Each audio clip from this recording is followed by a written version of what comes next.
Hello everyone, আজকে আমি আপনাদের সাথে নিরামিষ আলুর দমের রেসিপিটি শেয়ার করতে চলেছি। চলুন তৈরি করে ফেলি। আমি প্রথমে আলুগুলোকে হালকা সেদ্ধ করে নিব। তারপর আমি প্যান গরম করে আমার পরিমাণ মতো তেল দিয়ে দিলাম। তারপর দুটো শুকনা মরিচ ও একটি তেজপাতা দিয়ে একটু নেড়ে নেব কিছু সময়। তারপর এর মধ্যে আমি অল্প পরিমাণে মেথি দিয়ে দিব। মেথিটাকে একটু হালকা ভেজে তার মধ্যে পেস্ট করে রাখা টমেটো দিয়ে দিব। আমি এখানে বড় সাইজের 2টি টমেটো পেস্ট করে নিয়েছি।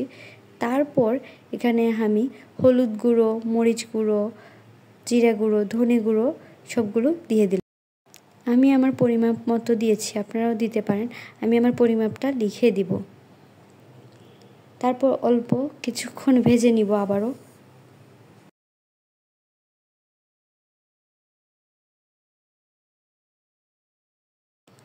অল্প কিছুক্ষণ ভেজে আমি 4-5টা কাঁচামরিচ দিয়ে দিব।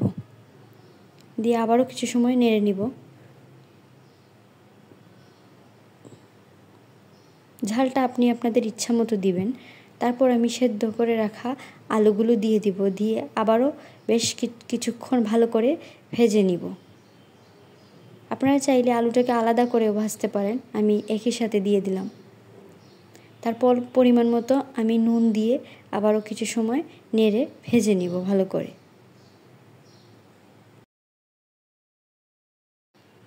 কম আঁচে আমি কিছু সময় এটাকে ভেজে নিব।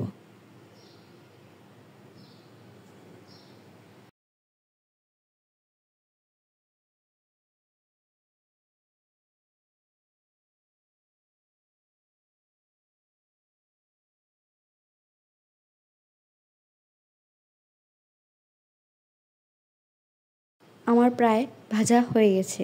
তারপর আমি আমার পরিমাপ মতো পানি দিয়ে দিব। তারপর পরিমাণ মতো একটু নুন দিয়ে দিব।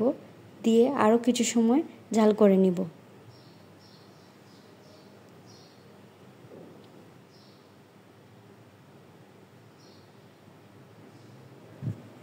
তারপর আবারও একটু সময় ঢেকে দিব। ঢেকে আর একটু সময় রান্না করে নিব।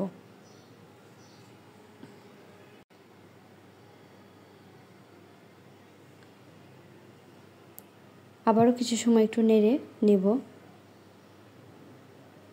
এটা একটু ঠান্ডা হয়ে গেলে আস্তে আস্তে এটা ঘন হয়ে যাবে। তারপর নামানোর আগে 1 চামচ ঘি দিয়ে দিব। দিয়ে আবারও একটু হালকা নেড়ে আমি এটা নামিয়ে পরিবেশন করব গরম গরম। আপনারা চাইলে ভাতের সাথেও খেতে পারেন, লুচি বা পরোটার সাথেও খেতে পারেন। আমি এটি ভাতের সাথে পরিবেশন করব। আমার রেসিপি আপনাদের কেমন লেগেছে অবশ্যই আমাকে জানাবেন। সবাইকে ধন্যবাদ।